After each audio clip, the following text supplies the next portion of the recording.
silence. Today we have guest lecturers with us for the whole morning, and we wanted to make sure we recorded this because we have 5 distance students and I'm really anxious for them to catch up with this. We're spending some time on what the communication industry calls event management.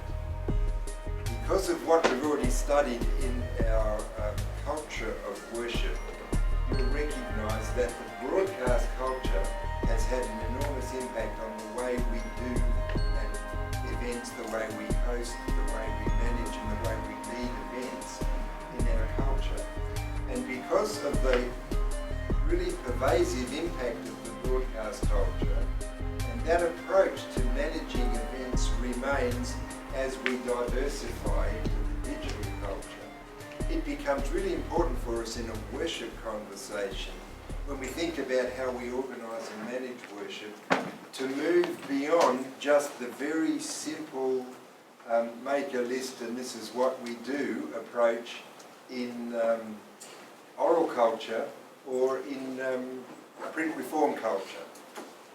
So as I was casting about for people that are really passionate about Adventist worship to guide us in this conversation, I thought about my friends Daniel and Caroline. I want to introduce you to them this morning. They are mother and daughter. Their last name is mother and son. Their last name is Laredo, and that brings to mind some very important networks in my professional life. Caroline's dad, Larry, was a communication director in the Adventist Church, and one of the really most effective, and one who was really passionate about helping churches transition into a more contemporary way of doing worship, particularly at camp meetings. And I haven't told you guys, but probably 20 years ago, Larry was communication director in North New Zealand, and we commenced a whole concerted program of rearranging people's thought patterns and their approach to worship planning in the big tent in North New Zealand.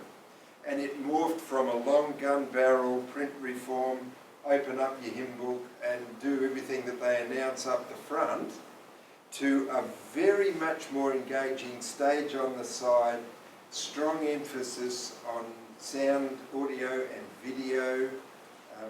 Data projection arrived with a real flourish as Larry was leading planning for camp in North New Zealand. And we went there 3 camps in a row, and it was a very happy and a very significant memory for me in watching how to fairly painlessly and very intentionally help a whole conference navigate their way through change in worship culture. And that instinct is pretty strong in this family, and they've been doing it ever since. Their production company is called 4HG. They'll tell you a little bit more about that. But they are passionate about Adventist worship and about the way in which we need to engage our contemporary congregations, and have some really good track record on doing that really well. There were some other stories about their ancestry that I could tell you. I decided not to waste time. But at the end we might have some fun, and I'll tell you some really cool stories about Caroline's dad and me as a teenager at Carmel College. But we won't be frivolous at the beginning, although I think you might have something a bit frivolous for us. But I'd like you to welcome Caroline and Daniel and thank them in advance for a really, I think, a fun and an interesting morning. Thanks. Thank you, Dr. Heiss. Yes, I am Caroline, and if I get my password right, we can actually start with a little bit of fun that I found this morning. I hope you enjoy this.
had a bit of fun with that this morning. As you can tell, I am on Facebook.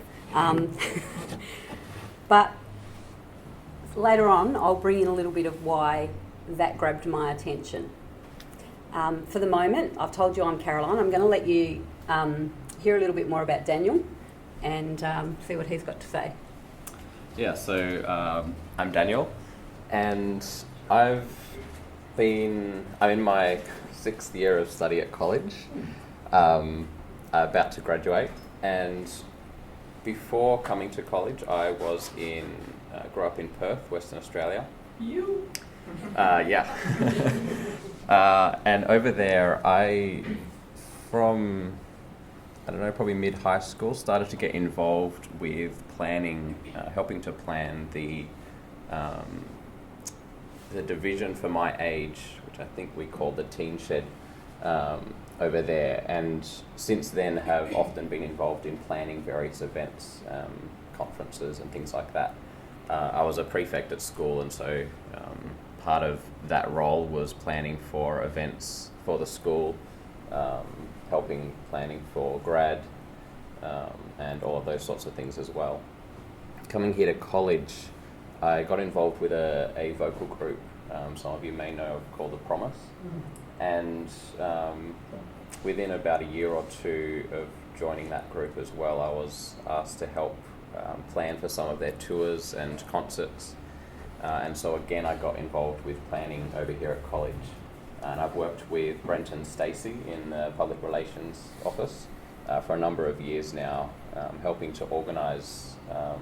We organised a tour to America for the group, and I've organised a few album launches and other concerts around the place, tours up to Queensland, tours over to Perth, and things like that for the group, and other various concerts and performances for both the Promise and the music department in general, for graduations and homecomings and that sort of thing. So I've had a lot of experience, just sort of through practical experience really. Haven't had any training, but I guess it runs in the family apparently.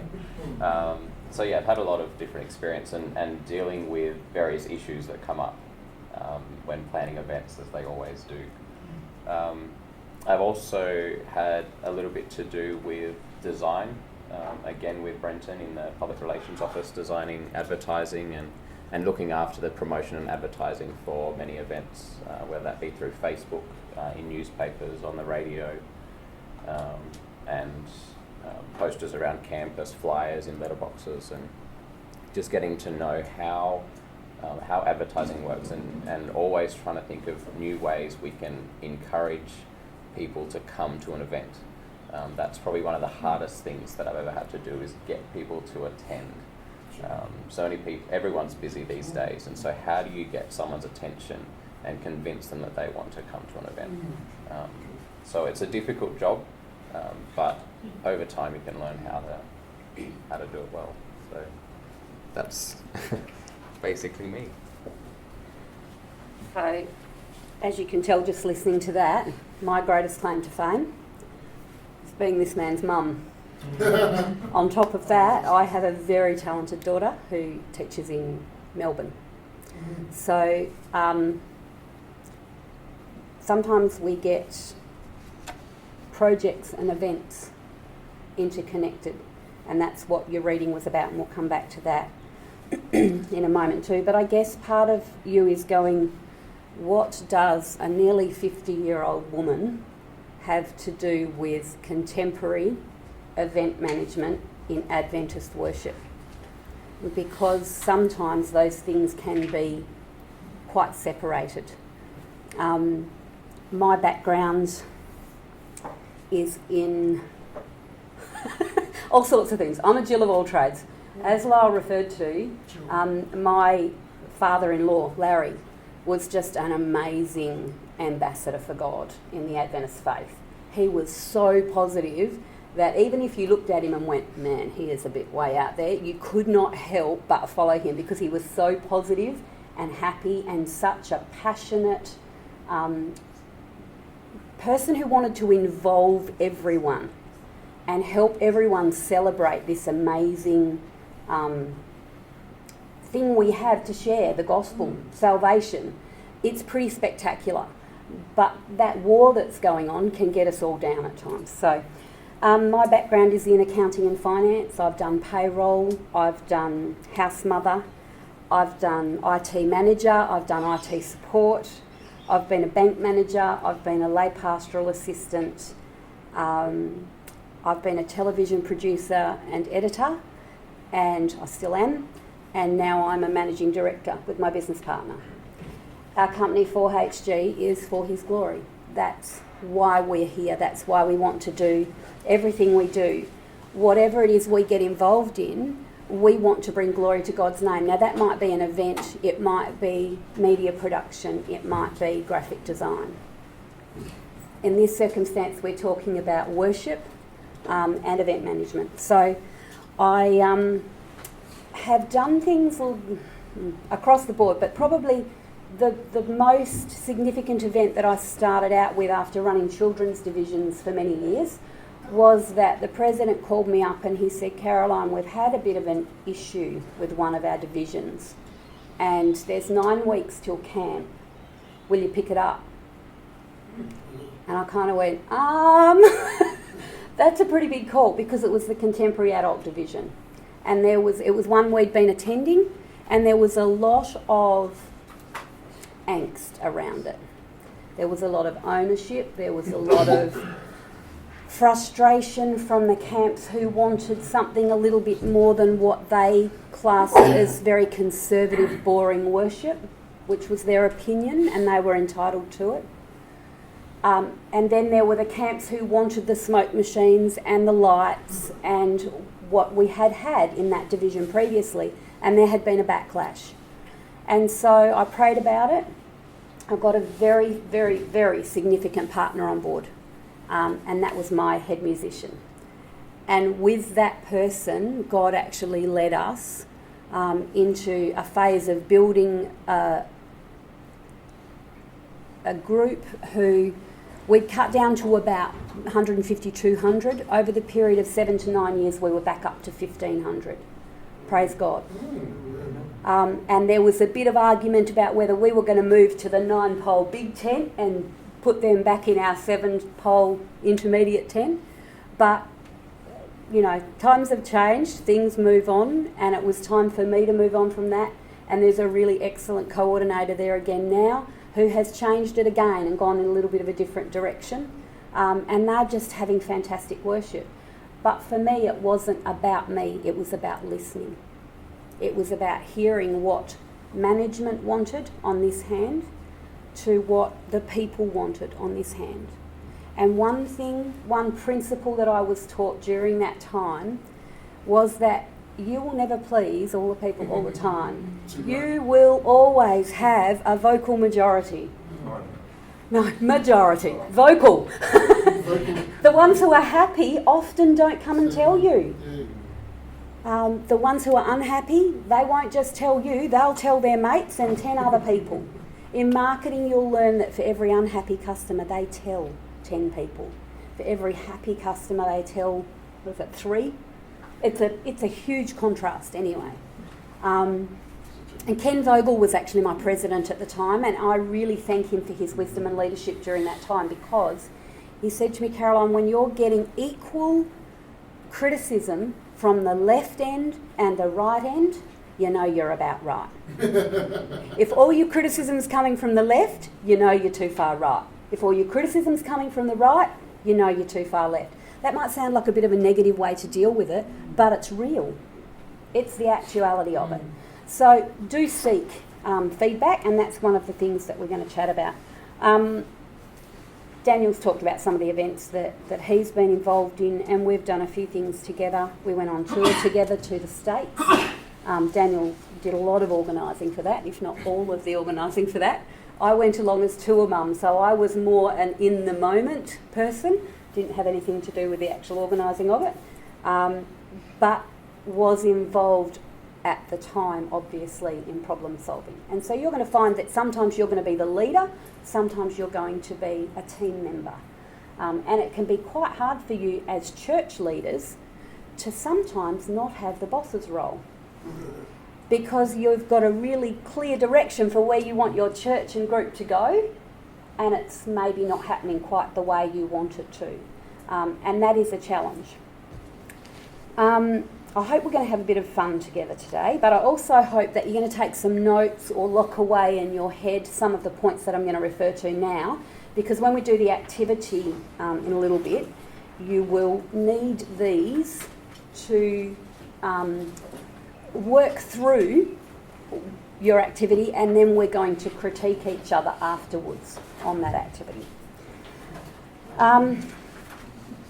Why do you need to know about event management as church pastors? Is church an event? How many say yes? How many say no? Okay, so we've got a bit of a variety there. Why have you said no? I just don't think church for me feels as an event. I think it's, I don't know, I just find comfortable suggesting that it's an event. So is that because you feel it's being labelled? Do you feel worship's being labelled? I think that would probably be a bit of a reason. Okay. Yeah, church is an event. I'm just not used to that expression. Terminology, sure. Yeah, not used to that. Might want to define it. Yeah? Well, you need, you hear the terminology like you need a coordinator and, a manager, or there's other terms. So, I mean, for me, that just sounds like another part of the process of being able to, break down what it actually is. Yep. For me, when you hear event, it's just a singular moment. Okay. But for church, I would imagine something more like lifelong. Okay. Yeah, I would Just sort one of of feel Yep. I think too, like maybe the church service shouldn't be labelled as an event, but probably run like an event. Because obviously, if you go to church, and I've been to churches where it's just it's just not run right. None of them know what they're doing. They're just winging it, and it looks terrible. It's sloppy. Okay. But it needs to be run like an event, but not labelled as an event. Okay. Sounds like you've actually thought about this, which I like, because this is something you're going to come across in your congregations. Labelling is something that we struggle with as a society. A lot of us don't like to have things put in pigeonholes. Sometimes labels are useful to help us step forward and work with a concept. So if we look at the dictionary and say, what is an event? An event is either something that happens once of significance, or it's something that happens over a period of time. Now, both of those, according to the dictionary, both of those apply to church. Both of those apply to prayer meeting. Both of those apply to your church camp. Which is really interesting, because camp is one thing that's strongly in my mind in bringing these guys here. And it's a huge part of church life. It's deeply spiritual. I'm wondering whether Nathan's just a bit worried that the word event sounds secular or sounds production. But think about camp. That's the word, production. Yeah. Production, That's yep. it, that's All right, now that comes straight out of the broadcast culture and defines the way in which instinctively people, even Caroline's age and below, and certainly Daniel's age, think about what happens when we get together. And it's not secular, and it's not leaving the faith, and it's not heretical. It's just that that's the way we think about constructing the way we do group life, I think. Yes. Yeah. And this is very much a case of how we're interweaving secular terminology into our church terminology. And I think we're all products of our environment. And Nathan, is it? it is. Yeah, Nathan, as you've got an image of what an event is, and for you, that's not correlating with church right now. And it doesn't have to, but you need to find something to lock into managing this. We have people who object to the person coordinating being called the producer. We don't want them called something else. We don't want them called the song leader, because they're not leading songs, they're leading worship. Are they the music leader? Are they the musician of the day? Let's be careful about getting caught up in terminology.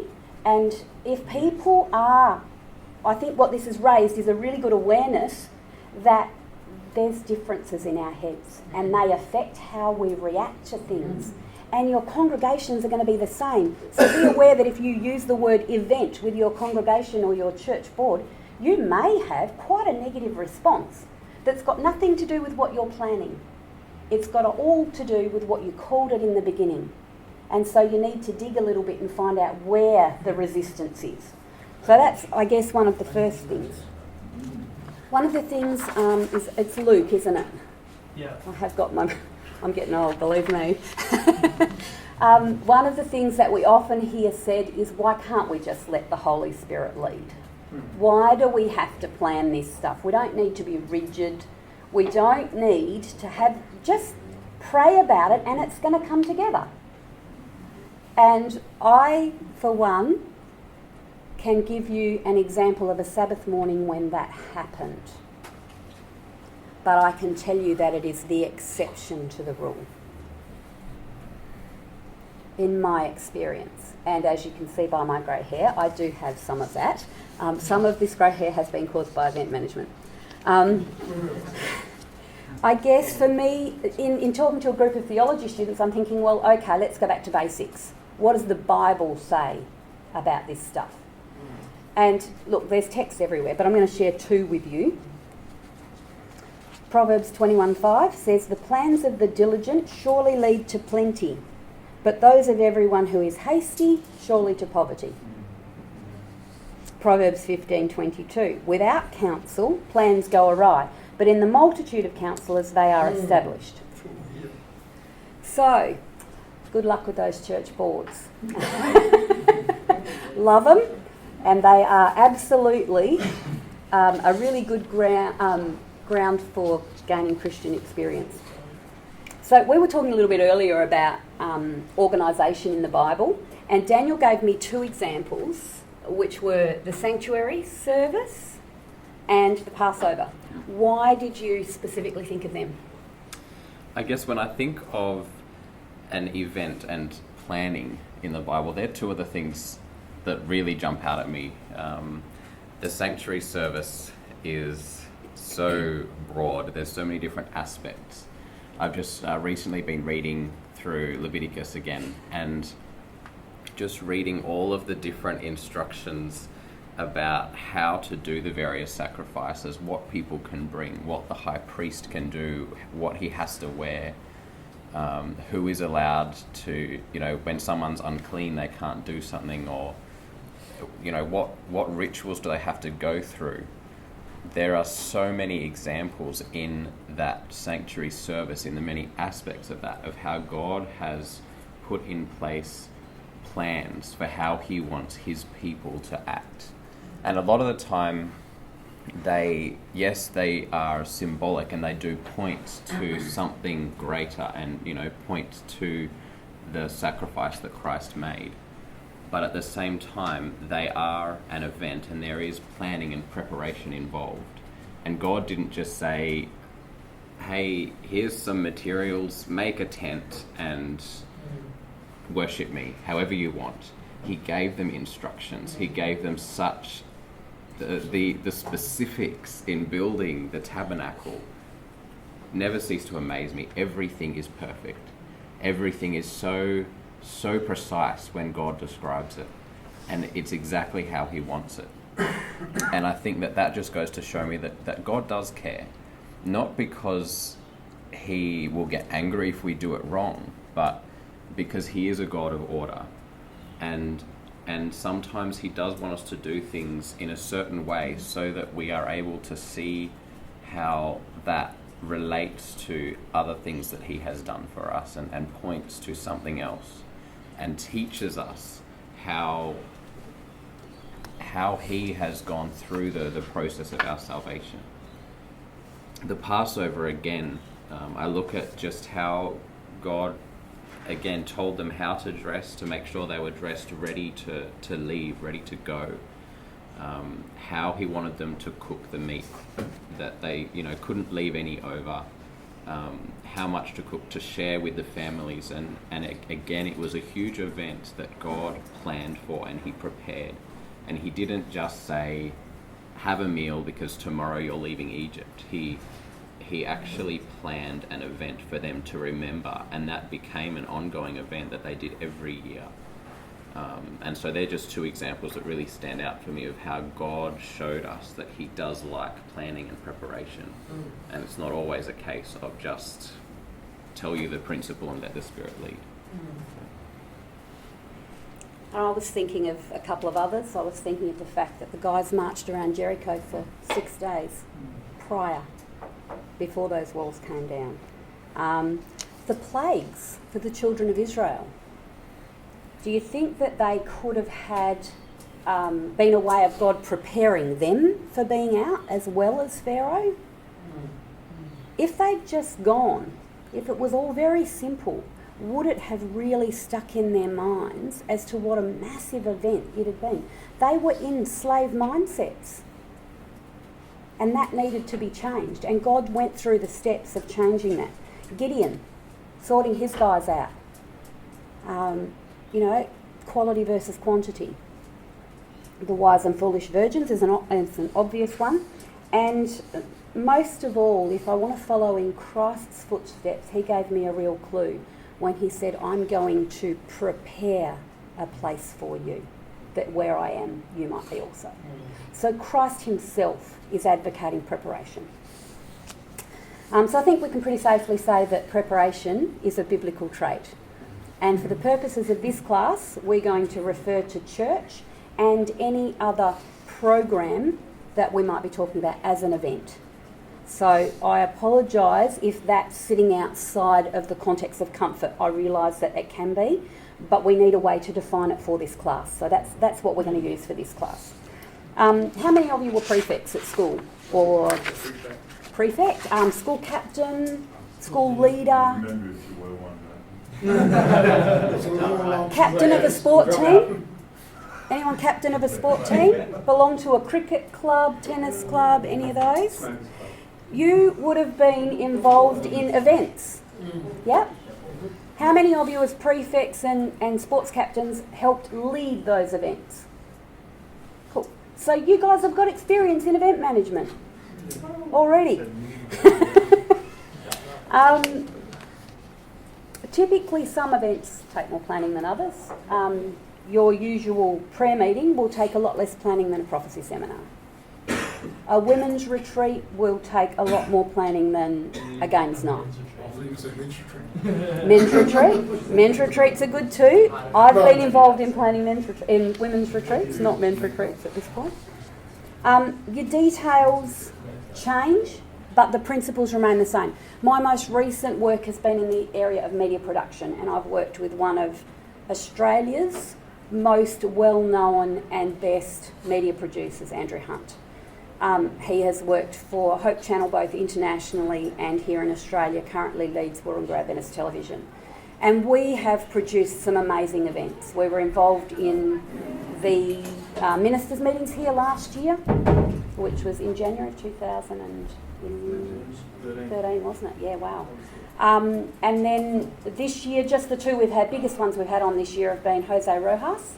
At the beginning of the year, we had a series with him.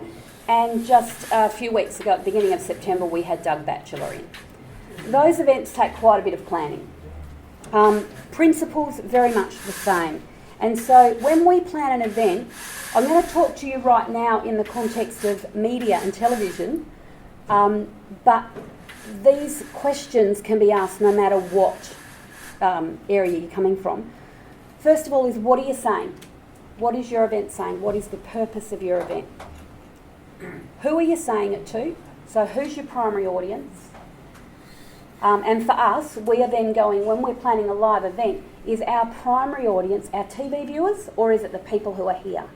So today, even though I'm allowing for our distant students, my primary audience is you guys, because I need feedback. And how are we saying it? So for us, we're saying, is our main purpose the live stream? Is it DVD? Is it TV? And we make our plans differently. If we're doing a TV program, we have to be very, very strict to time. If it's going on to DVD, not such a big deal. If it's live stream, we've got to make sure that we've got the internet connection, etc. or are we catering to our live audience first and foremost? So for you guys, when you're planning an event, what are you saying? What's your purpose? Who are you saying it to, and how are you saying it? How are you delivering that message? Once you've got those questions answered, you've got your parameters for how to make your decisions. They're your filters. And they'll save you a whole lot of grief, because if you haven't decided those, you'll go through discussions and then you'll eventually get to the end of an hour's discussion with your committee and you go, but hang on a minute, aren't we like doing this over in this island, which means we're excluding people getting there with their caravans? And you've just spent an hour and a half talking about how you're going to cater for the people with caravans. So make your parameters first. There's 9 principles. You will need these for your activity next. First of all, and I can't stress this enough, I know you're pastors, but pray. I know you will have prayed about it in your own devotions and preparation, but with your committees, pray. Lead by example and ask God to be in that meeting, because we know that where He's asked, He will be. First up, determine your purpose. What is the purpose of this? And we've already talked about that in the what, who and how. What is your chain of command? Make it very clear what your chain of command is. Are you, as the pastor, going to be the head of this? Or is someone else appointed to do that? People need to know where to go. Don't let people play you off as the pastor against someone that you as a church have appointed to be the leader of this event. Happens all the time. Don't get sucked into it. Budget. Make sure you've got a budget set. Make sure you know what your parameters are. I'll go into them in a little bit more detail in a moment. Marketing. Very important. And Daniel's going to talk about that a bit more later on. Your team. Make sure your team is set up. Make sure you know who you've got there. Check out your available resources. Sort out your venue. What specialist resources you might require. And lastly, assessment and feedback. So now talking about those individually, purpose. How many of you have heard of an author called Hiram W. Smith? Hiram Smith. Yeah. He wrote a book which I think has got the longest title I've ever. So, The 10 Natural Laws of Successful Time and Life Management. Brilliant book, really brilliant book, particularly if you're struggling to know what to put first in your life. I'll give you a very quick example of what he writes about. He says if you take some time out one day and figure out what your priorities are, what's most important to you, then it'll make your other decisions in life really easy. For example, if God is your number 1, being honest is your number 2, providing for your family is number 3, then you toddle on down the list. You go off to work and you suddenly see an opportunity for you to embezzle $60,000. It would set your family up. It would solve all your financial problems. You'd be able to go and work for God to your heart's delight. If you've already said, God's my number 1, honesty is my number 2, providing for my family is number 3, it's been cut out. That priority is below what you've already said.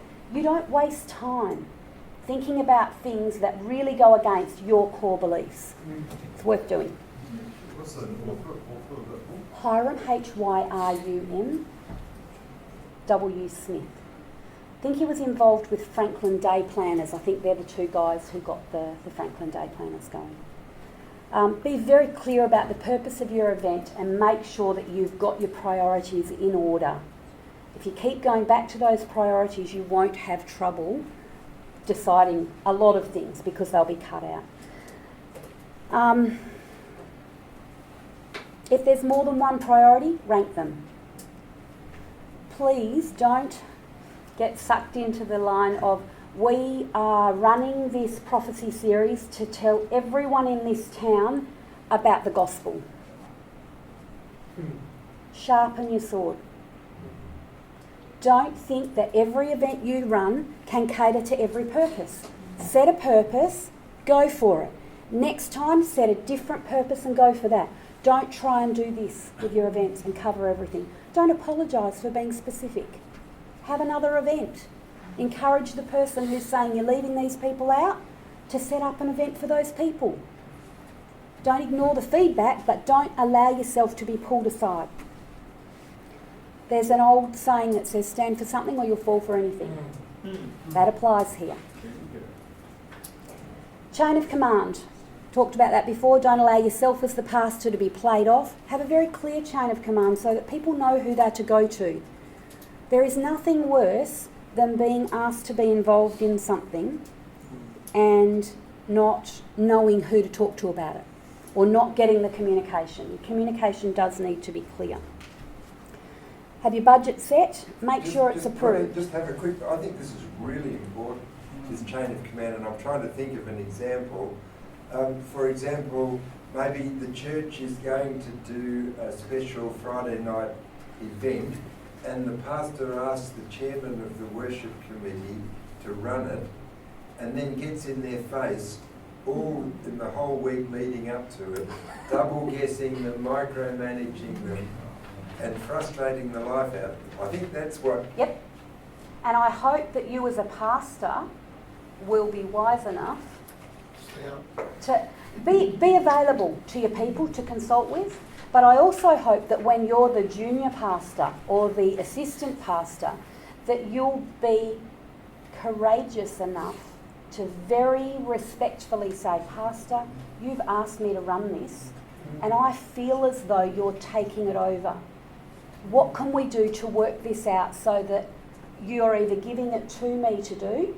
How can I make you feel confident? So deal with the fact that they're either a control freak or they're just not confident. Work with them when you're the junior person too, and that will help you when you're leading your groups. Say to your people, if you feel like I'm in your face, tell me.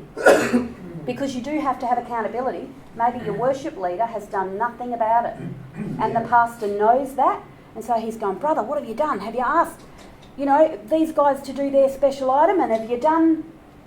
So sometimes there are reasons for it, but you're right, it can be really tough. Your budget, don't forget to allow time for committees to meet. So you're going, yep, we've got our budget set, but we've got to have it approved by the church board or the treasurer. So make sure you factor that in your time planning. Don't expect that people will do things for free because it's the church. Best way to tick people off.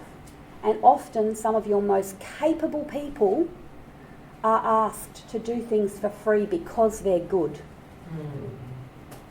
A man is worthy of his hire.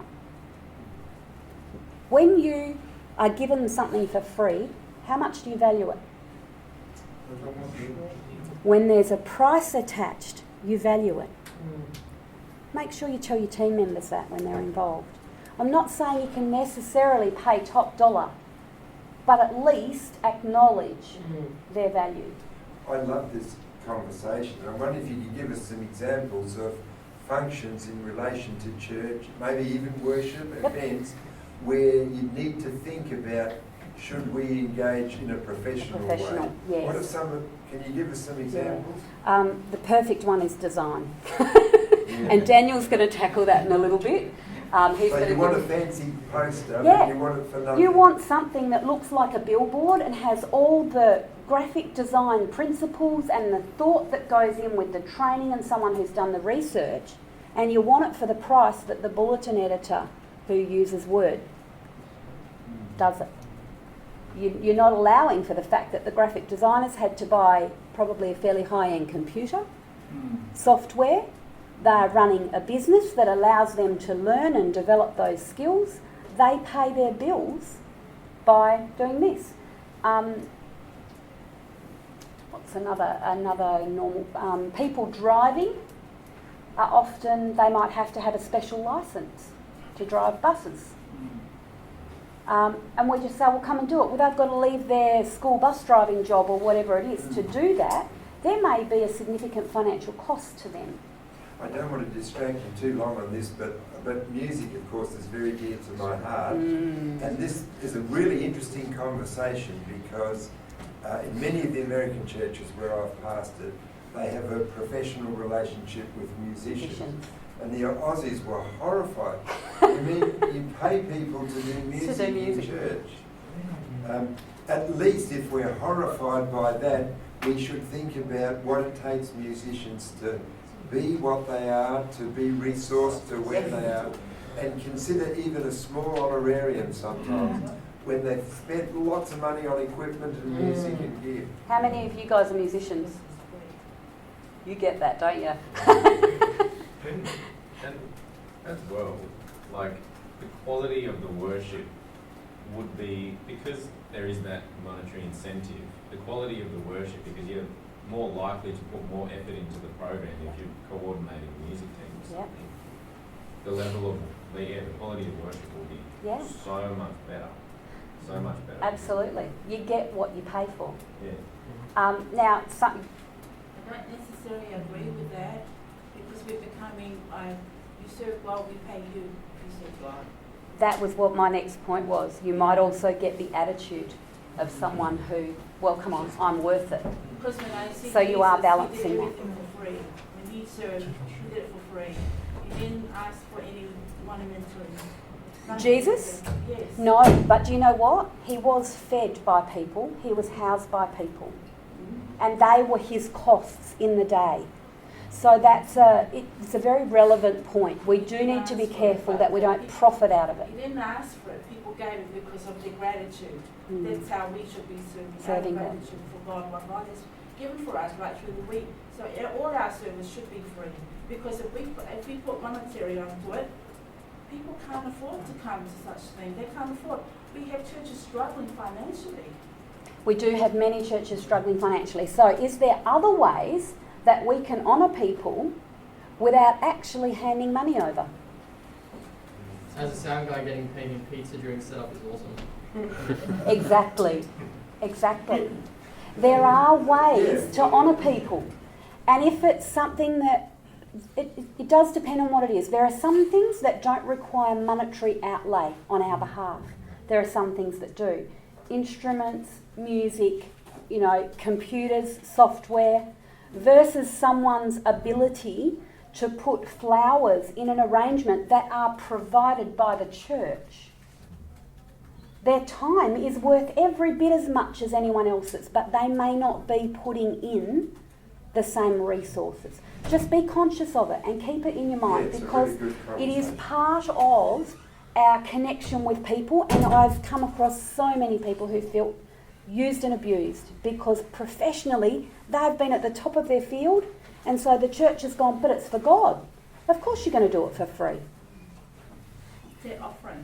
I consider it. It can be, but if they're being asked to provide something as a professional service, that's different to them offering to do it. So just be conscious of the way it's handled, because I think you're right. We do want to be careful that we don't become needing to be paid. But I've just gone into my own business.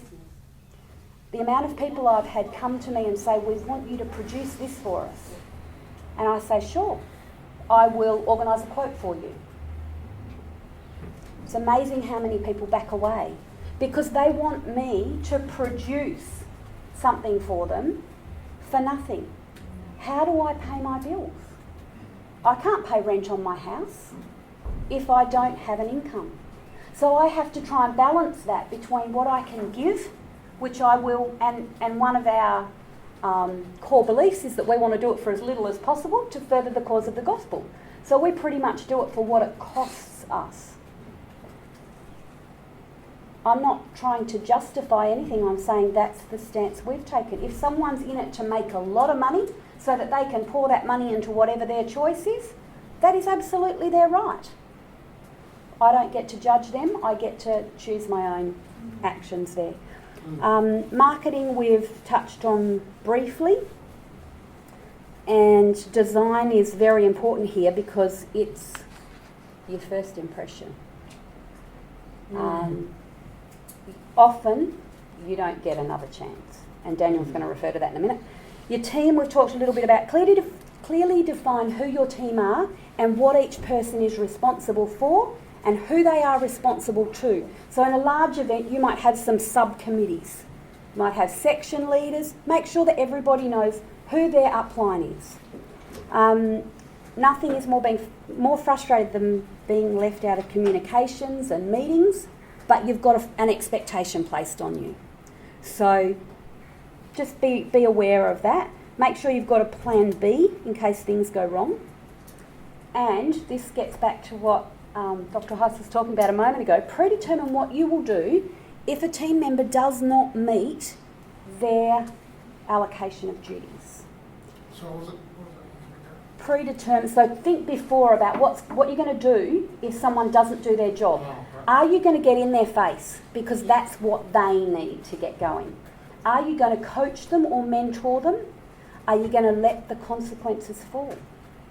Or are you going to remove the responsibility from them and give it to someone else? And you need a time frame in there to determine that. And best of all, communicate that to your team up front. Say to them, guys, we are going to have everything in place by the week before. If you don't have your part done, this is what's going to happen. Because this event, the goal of this event is a group goal, and we want to make sure that we achieve this. So they can't say, oh, they were hardline and they came down on me. You're not going to let one person's lack of input, or maybe they got sick. Maybe there's a reason they didn't do it.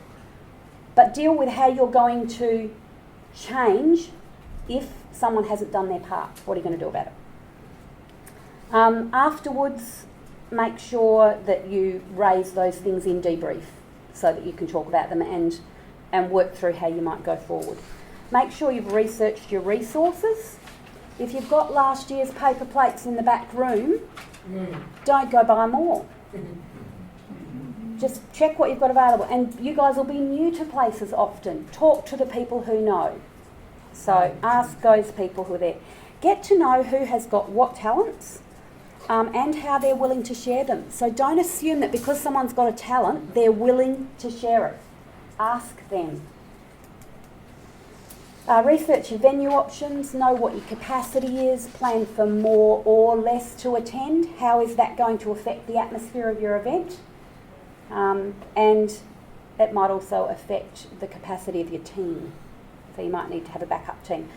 Check on what specialist equipment or personnel you might need. So if you're going somewhere you need computer equipment and personnel, sound equipment and personnel, all those sorts of things, have them all listed down. And lastly, assessment and feedback. So determine how you're going to assess the success of your event. Develop feedback forms for your clients or attendees if you need to, and also offer your team particularly the opportunity to self-assess. I would always recommend in a long-term event, so something that's going over a few days. Dr. Heiss, we had debriefs and pre-briefs every program, didn't we, for ministers' meetings? So how did that go? What are the big things that are coming up in this? What are the things that can go wrong, particularly in this part of this event? What did go wrong? Did we manage it the best way we could? How can we stop it happening again in the future? And then, so make them quite short through your events, because it's usually pretty hard to keep up with timetables during those things. But afterwards, leave a little bit of gap, but not too much, so that things haven't kind of been lost in the back of the mind, but allow everyone to get together and have their say. You may not agree with the feedback. You don't have to. You are one person and you don't know what you don't know. The person in that corner may have had an experience that the person in that corner didn't. They're both valid. Just listen. The biggest thing I can say in debriefs is just listen. This is really important, folks. Pardon me for my little Go for it. verse, but I'd like you to clearly visualise the kind of events that Caroline's talking about here, and imagine how you would do that. For example, this is a really important process in local church worship committee operation, to think about doing analysis and feedback with your worship teams after a regular, ongoing, week-to-week worship event. But what are some other church events? Caroline's talked about a great big ministers' meeting. You might not be running that, but what might you be running in church that you need to assess with your team? Special events like health programs or... Yeah. Here we go, health programs, prophecy seminars, weekend retreats, But that kind of Sabbath program, school. church camps, that Sabbath kind of school. program, I agree with the financial assistance. But with regular church stuff like every Sabbath and that, I don't agree with that.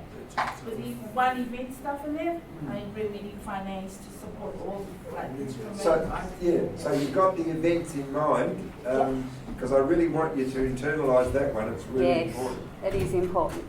And more often than not, either in the debrief or out of the debrief, you are going to have someone come to you and tap you on the shoulder, maybe publicly, maybe privately, and say, now, if I'd been running that event, I would have done this, or you should have done this. The best comeback, in my opinion, for those people is, you know what, I really appreciate that you've cared enough to come and share that with me, because it sounds like you've got experience and knowledge in this. I would love to invite you to be part of our next event. Put your money where your mouth is, people. They may be spot on, and you might have just gained the best input you possibly could have. Or you might have someone who goes, oh, well, yeah, no, righto, see you later. Encourage them in their Christian walk to be open and honest about their responses, but to be involved. And if they want to criticise to the right people. It's really good that they've come to you. Don't take it personally. Let that be a building block. There's heaps of resources out there, and I've had a look at your websites. You guys have got great connections to resources on your websites. You don't need me to tell you to Google project management or event management. It's all, pretty easy stuff. But my point is, have a checklist of some kind. At least cover off on those 9 fields. Make your own, take someone else's and modify it to be yours, whatever. One of the biggest tools that's out there for project management is Gantt charts. How many of you have heard of them? They're brilliant. They're brilliant. For big events. Not a bit of overkill for a church, probably. A Gantt chart is a chart that tells you what task you have to do, when it's due by, who's going to tackle it. And it's got, basically it just runs little lines along so that you can see what has to be done by when. Google Gantt chart, Gantt. And you can download templates and all sorts of things. As I said, for a big event, brilliant. For smaller events, you can probably do just as well on an Excel spreadsheet. It all sounds, as I said, like a bit of overkill for a weekly service, and it would be if that's all you were doing. But as we've just said, running a church is more than running church. It is all your Sabbath schools. You as a pastor are going to be overseeing all these people in all these areas that you may actually not really know very much about at all. Don't be afraid to say you don't know and listen to people who are doing well. Just watch people. When people are doing it well, observe them. That's how you learn. One of our lecturers says that in regards to delegating tasks, he says, if someone does it better than you, let him do it. Exactly. I love it. I was talking to a pastor yesterday who said to me, whenever I go to a new church, I surround myself with smart people. I let them, because you know how when you go to a new church, typically people are, oh, pastor, you should, and you've got all these people who want to lead. Let them. Saves you the task. You may need to do some people management, but you don't realise how often you are actually event managing. When you know you've got to have your bulletin announcement to the bulletin editor by Wednesday night, what do? Absolutely, I like, as an ex-bulletin editor, I like you.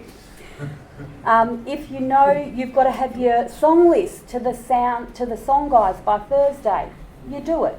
If you know you've got to be wired up for sound by 9 o'clock, you do it. Because what happens if you don't?